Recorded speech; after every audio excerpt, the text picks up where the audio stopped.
我知道我之前做的这件事儿既不专业，更不忠诚。我不会赖着脸皮留在社里的。我也知道您这个人最讨厌道歉，因为那没有什么意义。我就是想把真实告诉你，更想做些事情来弥补。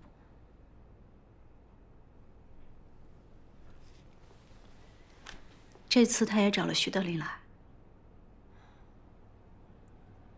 挺有意思。但其实我们也有个外援。那就是一个小姑娘，什么都不懂，什么都不会，她比你差远了，你知道吗？她没法跟你比，就因为她舅舅是林局长，所以我要对她好，拍她的马屁。我不指着她到舅舅面前说我的好话，她总不能去说我坏话吧？他这说的是我。我现在就想问你，你和他到底是什么关系？还有，你知道我们是什么关系吗？有什么问题你再跟我说。好的，好的。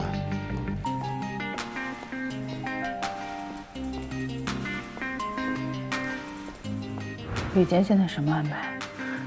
于健现在已经开始让老徐联系媒体，然后他们准备通过各方的媒体报道，然后还有一些什么公众号、APP 什么的，让他们去散布一些假消息。但我觉得老徐应该没那么快联系他。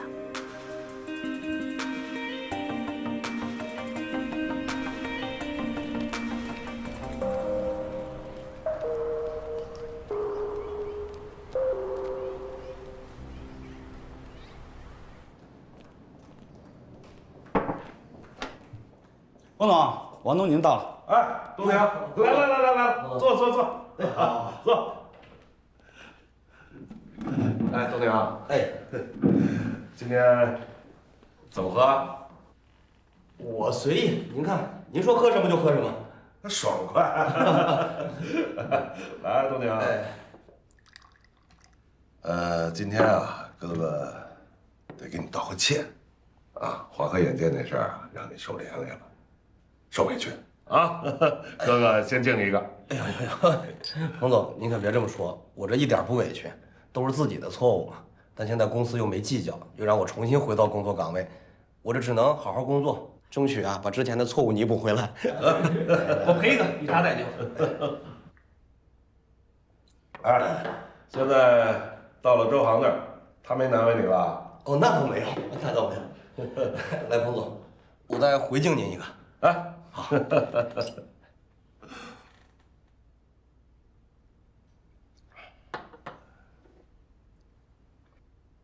东宁啊，我听说你前一段时间去海南旅游了。哎呀，那不是心情不好吗？散散心。你倒是舒服啊。你知道彭总为了你工作上的事儿前后花了多少心思吗？有些话吧，就是彭总不说，但是我得说。你别觉得周航对你仁义，那都是假的。你想啊，当初华科远见的锅，他想让你一个人全部背下来。要不是彭总拦着，你别说在金融圈了，你就在整个普航市都没有你的立足之地。说这干嘛？我是见不得有些人做现成的好人。行，喝酒。我再说一句啊，同样是华科远见的事儿，他周航可以把江一迪特聘进公司做他的特别助理，为什么不能给东宁一次机会呢？要不是彭总去找董事长，东宁能回得来吗？你看这事闹到最后，我们还得让步，让周航对投资部的项目有了决策权。你看我们多被动啊！哎，我都说了不聊这些，没完了。我错了。没，我的错。这李哥是为了我好，他又不说这些事儿，我根本就不知道。但现在知道了，彭总，您对我的好，大恩大德，我永远记在心里。哎呀，东宁，咱们虽然共事时间不长啊，但我觉得你是个人才。我这个人有个毛病，只要我看着顺眼的人，我是一定要照顾他。今后在公司，不管什么大事小事，都跟哥哥说啊。好，来，彭总拿你当自己人呢，你赶紧表示一下。好，那我就干个扎胡，好吧？好，来，懂事。来，彭总。哎呦，好酒量，好酒量！哎，吃口菜，吃菜啊！今天来啊，不聊公司的事儿啊，主要是联络感情啊，别有压力，吃菜。哎，好，吃两口，吃两口。来，我先给您加一个。来。那样，今天咱们就说定了。好，在公司，大哥罩着，有任何事情跟我说，大哥给你做主啊。感谢彭总，感谢。好好干啊，有前途。好，你放心，你送他回家。好。这不用，我自己打车方便啊。我有个局，有车接我，啊，跟我客气什么？彭总慢走啊，上车吧。啊。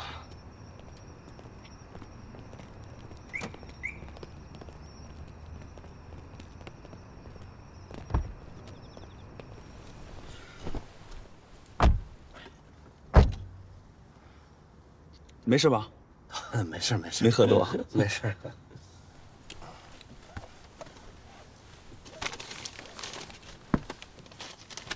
彭总让我给你的。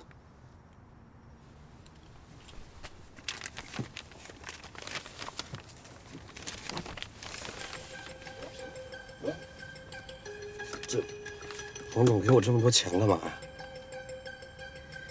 哎呀，你停职的这1个月里啊，你的个人损失，彭总给你补偿。不是，我停职跟彭总没关系啊，这怎么能让他给我钱呢？再说我现在不是回来了吗？这我已经挺满足了。童年，我说你是真傻还是假傻呀？这些钱，彭总给你，不管什么由头，你就收着。当然了，也不会让你白拿的。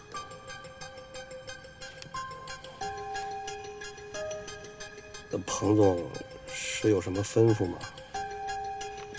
行，都是明白人，说话我就不绕圈子。现在周航加入了董事会，权力比以前更大了。投资部有他1半的话语权，一个项目投或者不投，如果他要说不投，就没人持反对意见了。那投资部彭总不还是老大吗？你是真看不明白啊！在投资部，如果彭总想强行的推进一个项目，瓜田李下的，多被动。这个时候，就得你处理了，懂吗？东宁，我理解你，你不选边不站队，谁都不想得罪。但有的时候，由不得你。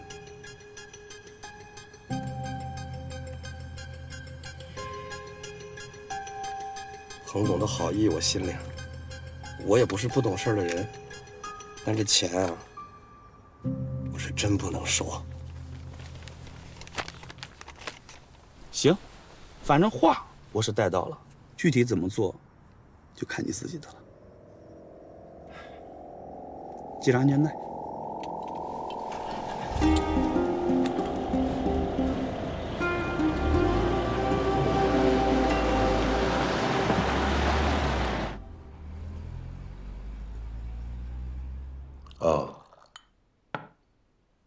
啊，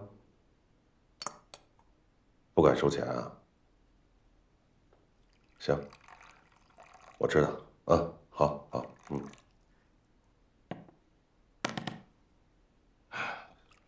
叹什么气啊？不太好办。是不大好办。我想拉拢周航一个手下，这小子不识抬举，钱都不敢收。这种事你会有办法的。原深东方的设备更新了吗？更新了呀，要不然怎么会这么麻烦？我总觉得呀，这周航有个什么计划，所以才这么着急拉拢他的手下。哎，老吴，你准备的怎么样了？欠东风，什么东风？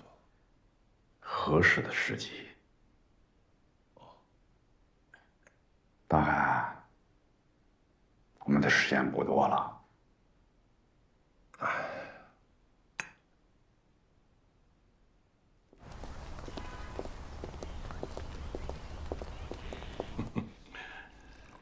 哎呀，小吕啊，这个谢灵慧又为难你了。哎呦，来，他能为难我什么呀？我们两个平级。我只是觉着，趁你马上要退休了，他在杂志社独断专行，咱以后中山浪潮该何去何从？哼，是不是有什么事发生了？有什么话就直接跟我说啊。其实也没什么事儿，就是关于这次的创投大会，我给他提了一些建议，他考虑都不考虑，完全不听。那你都提什么意见？冠名权竞价的事儿。冠名权竞价？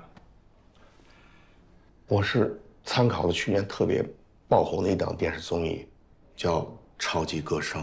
哦，我知道，这档栏目很火，我这小孙女特别喜欢看，每次都是我陪着她看。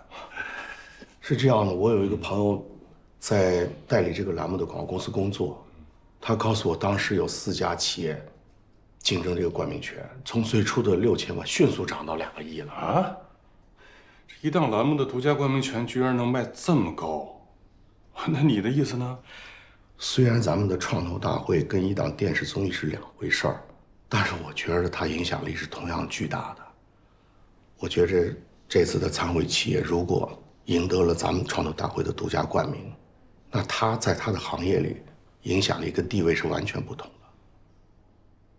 据我所知，青山电子跟宝格能源都在竞争这次的独家冠名权，可是谢灵慧完全没有预案，他凡事一手抓，不信任别人，不放权，导致了他分身乏术。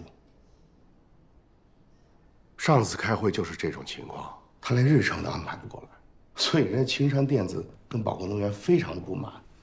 我觉得如果再这么下去的话，创投大会都会被他搞砸了。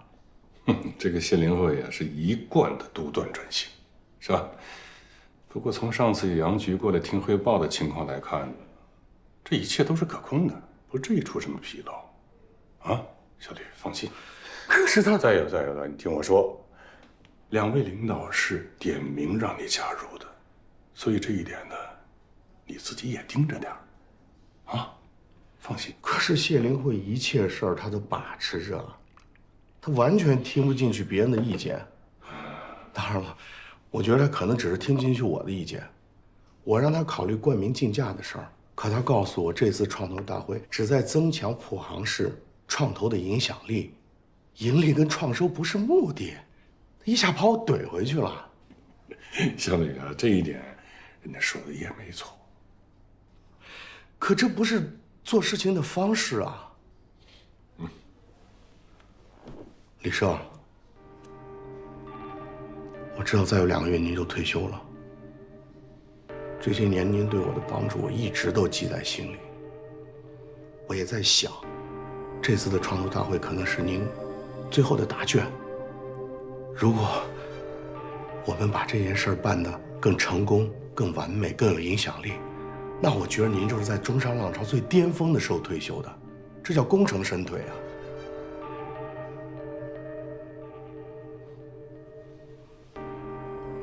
我只是想用我的能力，把这次的创投大会办得更加漂亮，也是为了回馈您这么多年对我的帮助和信任啊。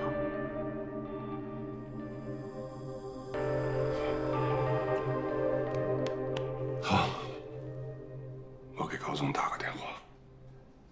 这个选题视角比较新，但是呢，不够炸。我跟小慧也觉得不够新颖，但是啊，咱现在还有时间，再多想几个选题吧。考虑考虑，咱们赶紧做做。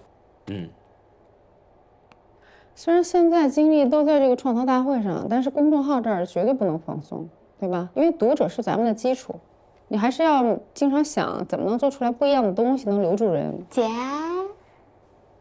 小彤你来了。哎呀，我这给你们买的咖啡啊，我想着等你们忙完，这咖啡肯定都该凉了，所以我就说赶紧给你们送进来。呵，今天这么懂事儿。什么叫今天这么懂事儿？我每天都这么懂事儿。谢谢小龙。没事。哎呀，要不你来，我们谢换换大脑，松会松会。你们这是在干嘛呢？啊？3000元复制奶茶顶流一夜爆火，你也行？过瘾？什么游戏能一夜爆火，日入10万？不是天方夜谭？别看了，这些选题呢都不够炸，没有亮点，都被 pass 了。你说说你们，遇到这种问题怎么不问我呀？哟，问你什么呀？那你说说。姐，你都忘了我是干什么的啦？我，95后头部网红神奇少女，舍命卧底，揭秘创投圈的那些腥风血雨。什么乱七八糟的？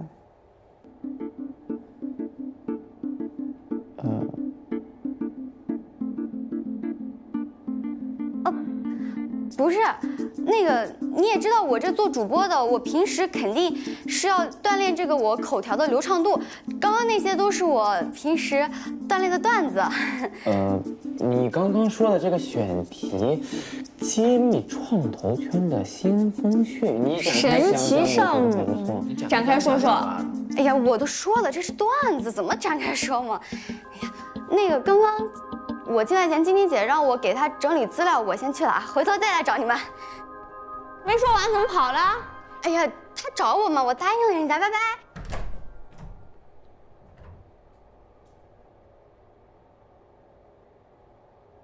不对劲儿是不是？不对劲儿。他今天有点过于兴奋了吧？而且语无伦次，乱七八糟，颠三倒四，肯定有问题。刚才说什么？什么少女？神奇少女。神奇少女，还舍命卧底。卧底。这好像是什么营销书里的话术。这肯定有情况。哎，你俩去神秘卧底一下，给我破破案，看看到底有什么事儿藏着。好，交给我们。走。青姐，哎。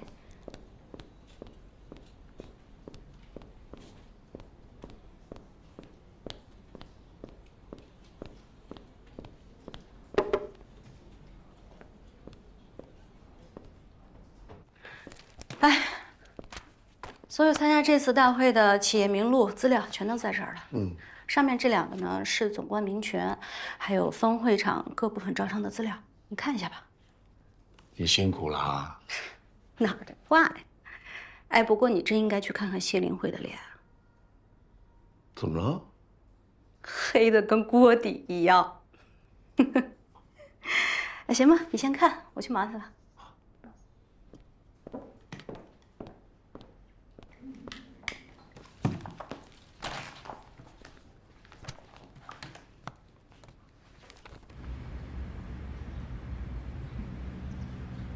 梁本森主动来找我做这支基金，却让周航来跟我对接。哼，这个老狐狸，他是想看我跟周航摩擦一下吗？我现在只担心一件事儿，你说咱们这个募资计划书是江一迪起草的，现在他是周航的助理，当时离职离得又并不愉快，会不会从中作梗？不会的，他不是那样的人。准备一下。好的。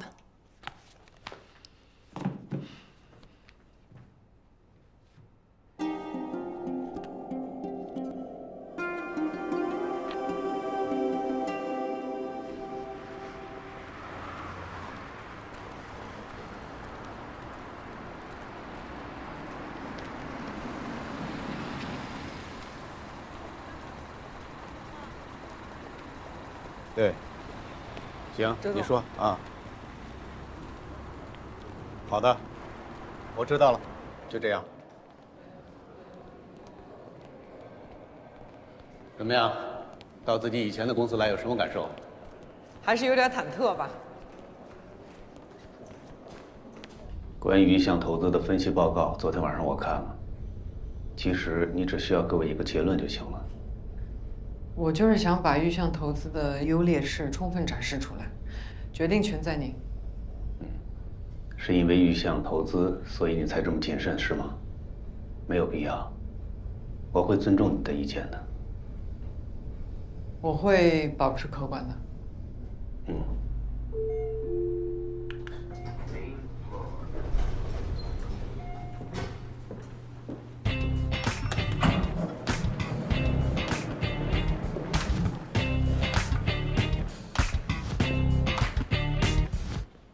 欢迎再次来到玉祥，于总。里面聊。你们的 PPM 我已经看过了。关于投资策略还有项目细分方向上，我想说说我自己的意见，可以吗？当然。第一呢，今年资本市场看着回暖了，但是能不能延续到明年，谁都说不准，对吧？对。第二呢，你们的基金储备项目大多都是一些传统行业项目，为什么不是我所期待的具有技术创新的项目呢？一只基金池子里面会投20到30个项目，技术创新类的一定会有的，只是您还没有看到而已。我更注重的是平衡性，但是退出的可能性也很重要，退出的时间点更重要。当然，就像你说的，今年貌似回暖了，到明年谁也说不准。传统项目它的盈利性稳定，退出渠道明确，收益安全，你们的财务回报也会很漂亮。我们原深东方是产业投资人，和财务投资人的关注点还是有区别的。梁总主动找到我，对这支基金感兴趣，我也非常愿意促成这件事情。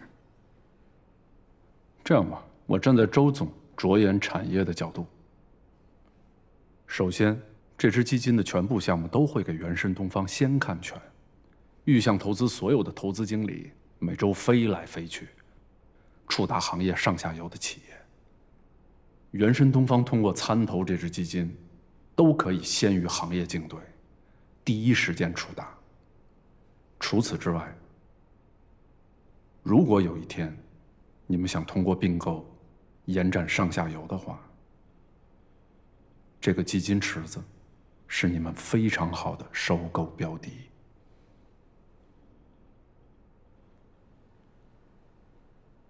说说你的看法。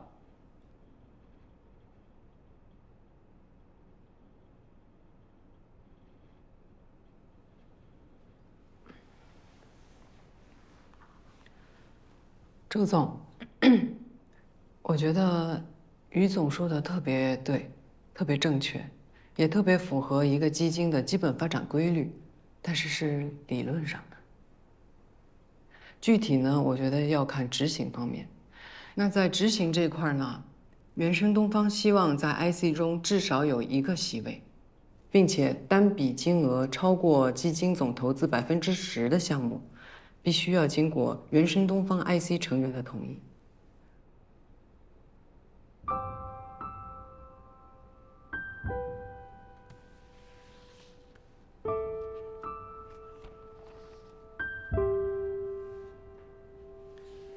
这样吧，各位，咱们休息一会儿，我去给大家煮点咖啡。我来吧，我熟。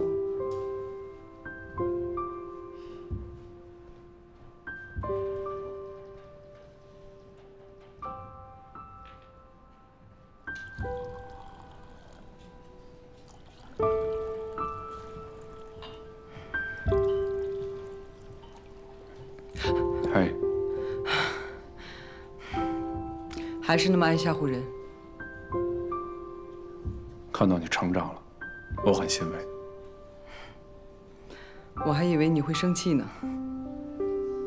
你在那边还好吗？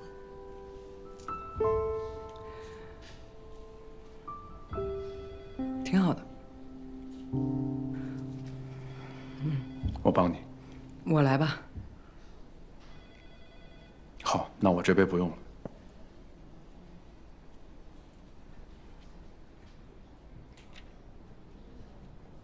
基金的情况我已经了解了，关于结果呢，我要跟梁总碰一下，尽快给你个反馈。没有问题。还有就是刚刚江一迪提出来的方案，我现在就可以答复你，我同意。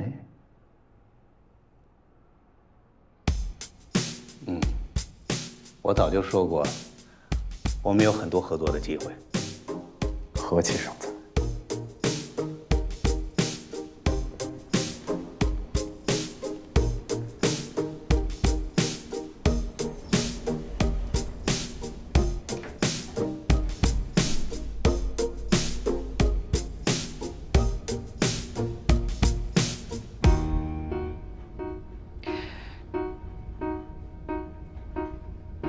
老板，今天算是对我的一次考核吧。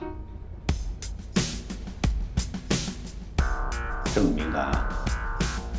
也不是，我就是想知道，如果是考核的话，我及格了吗？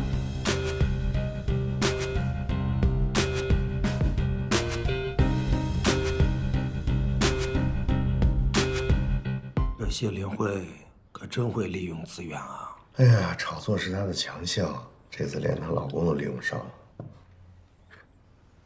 这对夫妻真是狼狈为奸，不去关心他俩了，说咱们的事儿啊。那你这边都搞定了呀？冠名权的事儿现在我负责，咱们还是老套路。你去找青山电子和宝格能源去谈，让他们报价。我现在不是中商浪潮的人，名不正言不顺的呀。老徐呀，给你已经准备好了。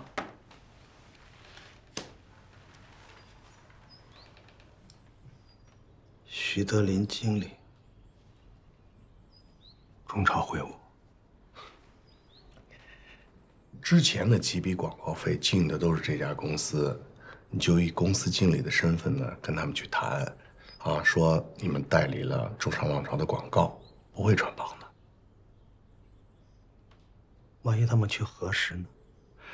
他们找的一定是晶晶，对吧？电话打到他那儿，他不可能直接找谢灵慧吧？只要晶晶接电话，最后面对的就是我。乖呀乖呀！哎，这种事情操作空间可不大呀，那么多人盯着呢。况且那个冠名权的费用是直接新闻公开的，我们从里面能捞到多少好处啊？明面上的钱我们一分都不拿。那我们从哪里拿钱？这两家公司的底我都摸过了，最终中标的是宝格能源，所以冠名权是他们的。你的重点就是青山电子。那我知道他怎么想的了，就是原来宝格能源的这个创始人是从青山电子离职出去的，走的时候挖了青山好大一个墙角，闹得特别不可开交。所以啊，现在吕健肯定是，他就认为这两家现在是同一个赛道上竞争的，一家中标，另一家肯定咽不下这口气。没错，而且其实吕健自己也知道，肯定是宝格能源能中标。毕竟他们最近新推出的什么新能源电车，对，新能源电车风声特别大，也投入了很多的那个营销的费用。那这次创投大会上，其实不论是从产品影响啊，还是资金投入状况来看，宝格能源肯定是要超过青山电子的。所以他让老徐已经去联系青山电子了。那怎么着给青山这边做黑公关呢？他是让老徐，用你的名义向青山电子报价，单给他们写邮长文章，然后再通过多个渠道放出一些不利宝格能源的假消息。这样一来呢，在创投大会这段最受关注的时间段里，就会给宝格能源造成负面影响。就是锅我来背，钱他俩赚。那就让他俩先忙活起来呗。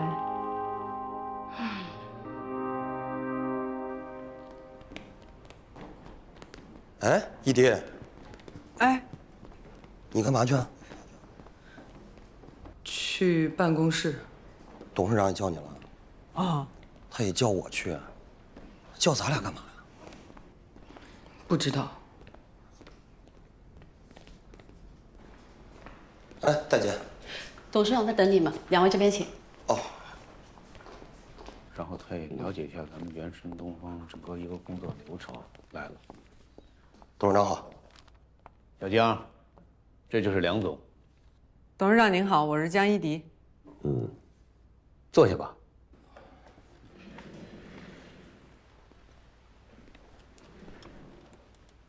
我听说过你。肖兵说，怎么能把造成公司1个亿损失的人招进来？周航说，你是除了张宏达之外，对华科远见最了解的人，将来也会是对原神东方科技新的产品线最有帮助的人。你看看，你还没进公司，这名头就这么大了。董事长，您放心，我一定会做好自己的本职工作，不让您失望的。那你们就给董事长介绍一下优尼酒的投资情况。对，说一下吧。我们刚才正在谈这个项目呢。哦，我很看好这个优尼酒这个项目。蒋成功呢找了几次了，现在聊得怎么样了？这事儿东宁负责。哎，你说说。一直在推，条款上有分歧，而且对方不愿意接受这个对赌，希望我们尽快投资。然后蒋总也说了，说他的投资人后边都在排着，说我们搞这个尽职调查速度太慢。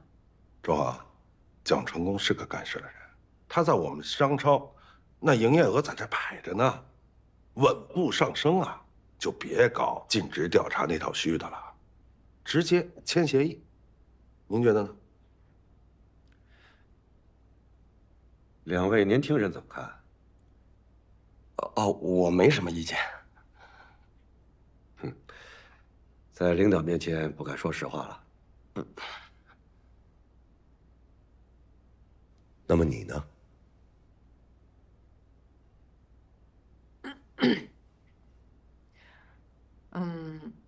董事长，其实，在来原生东方之前，我对这个行业做过一些分析。在预调酒这个领域，虽然品牌非常的丰富，但是他们没有出过什么很强的产品，也没有大单品出现，所以他们还处在一个拼营销的阶段。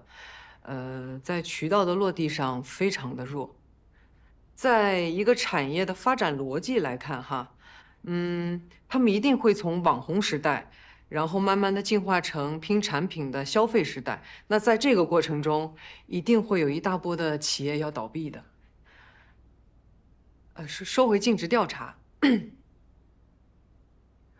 我知道彭总肯定是想要一个投诚的结果，但是这么大一笔的投资，不仅我们原生东方放到任何一个基金，一定会做好尽职调查的。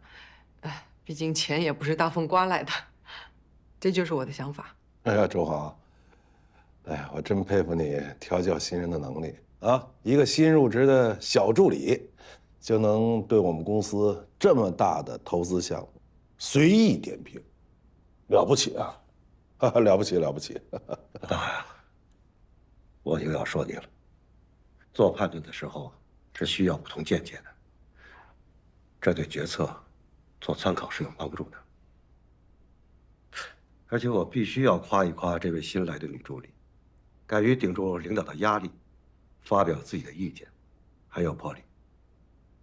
原神东方需要这种敢说真话的人。江一迪，对吧？是，董事长。我记住你了。哎，大海啊，我看优尼酒的投资还是要按正常流程走。您说了算。一迪，可以啊。怎么了？抓紧一切机会在领导面前表现。你跟周总商量过了吧？刚才那话说的显得别人多无能似的。士官，你说这话挺不爱听的。机会应该都是一样的吧？而且先问的是您，您不说啊？我不如你，行了吧？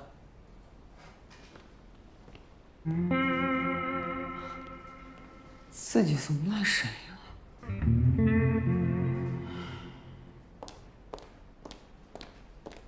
走了。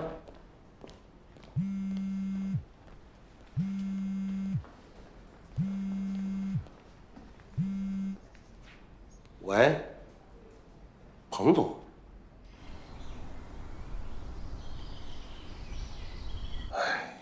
东宁啊，东宁，你让我怎么说你？你说，庞总啊，我这，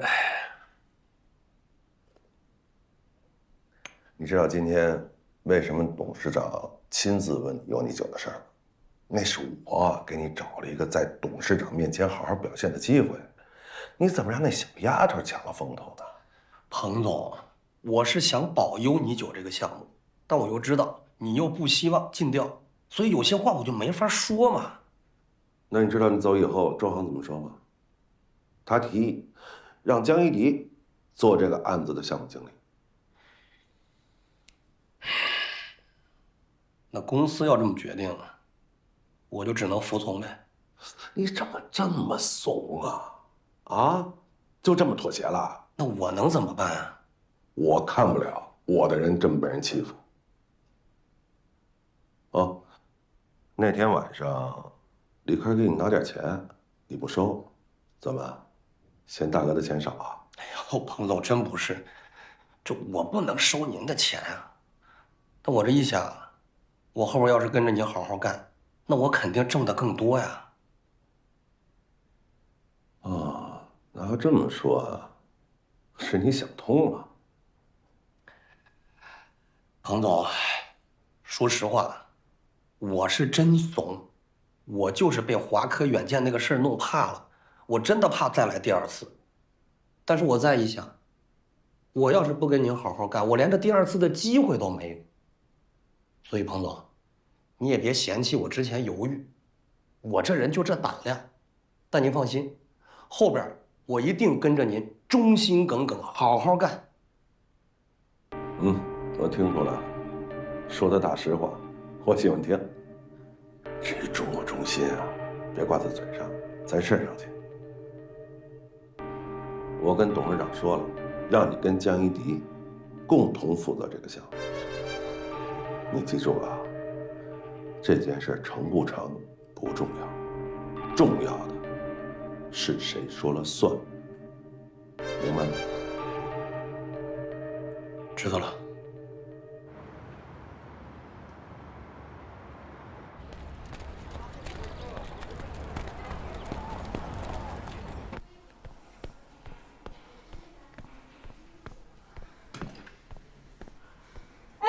你怎么来这么早？啊，张典，我告诉你啊，今天下午2点要有一个培训，然后来的都是业内最顶尖的营销高手，你千万别迟到了。怎么每回都这么说啊？最顶尖、最顶尖、最牛、最高级，哪回是真的呀？我告诉你啊，这群人啊，远看是群英荟萃，近看就是大萝卜开会，全是群大萝卜。你怎么了？之前严峰选中你的时候，你不是挺积极的吗？你不指望他来投资公司了？他投资？他拿什么投资啊？他能投什么呀？这就是一场巨大的杀猪盘。但我告诉你，猪不可能永远是猪。啊？算了，不跟你说这么多了。下午几点杀猪？杀什么猪啊？培训。哦，下午2点，你千万别。张姐人呢？张姐在办公室呢。OK。主编，赶紧说什么事儿？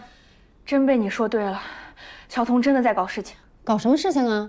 最开始啊，我们调查以为他被什么诈骗公司忽悠了，谁知道他在杨峰的那家直播公司。杨峰？对，就是那个杨峰。他现在给小童承诺说会把他打造成为一个带货的头部主播，而且呢，他还教小童营造什么人设，什么怎么吸粉，还告诉他人脉啊就是钱脉，告诉小童什么病毒式传播，还给小童布置了一个任务，让小童1个月拉一个500人的大群，定期在群里灌输投资理财的概念。是，不是这听着就不对呀？是，但是杨峰还承诺他什么后续会给他投资2000万吧？对，2000万把他打造成为一个头部网红，神奇少女。神奇少女，对。他信了吗？反正我才不信他说的那些鬼话呢！啊，什么国际黄金、世界金融总部开在塞浦路斯，这话一听就是睁着眼睛说瞎话呀！而且他给咱们说的那些理财产品，你见过吗？哪个是真的呀？他摆明了就是利用咱们在骗人，在犯罪。犯不犯罪，反正我没参与，我充其量在公司也就是跑腿打杂的。张姐，你能不能别天真了？这天上哪有掉馅饼的事儿？再说了，他那种人赚了钱会便宜咱们。你以为我想干他？他扣着我全年的奖金不给我，我这1年容易吗？累得要死。他要给我奖金，我马上走。他就是利用这一点在拖着你呢。温水煮青蛙听过没？我不怕。小彤，倒是你姐姐可是大记者、大主编，这杨峰要是知道你跟你姐姐的关系，我可说不好他能干出什么事儿啊。他要去当卧底？主编，你先别着急啊。小童跟我们说了，杨峰现在还是比较相信他的，而且他们今天下午就要签约做神奇少女了。到时候咱们那个合同也有了，杨峰的录音也有了，而且小童跟我们说了，现在在内部还有张姐在帮他。对，而且主编，咱这儿不是有个现成的选题吗？小童就想的是，如果咱们把这个事件报道出来，到时候就会警示更多的无辜人不要受骗。胡闹，这是他能做的事儿吗？这很危险呀！今天下午就签了？是，下午，赶紧走，赶紧走。我看这事儿算了吧。那杨峰他可不是善茬，他要知道咱们俩在公司装摄像头，他能饶得了咱俩吗？张姐，我的好张姐，咱们都说到这一步了，而且当初是你把我签进公司，对不对？咱俩得共同进退，咱俩可是一条绳上的蚂蚱呀。更何况，我一定会在他知道我姐是大主编之前，把这事儿给他拖下去的。这件事儿我干定了。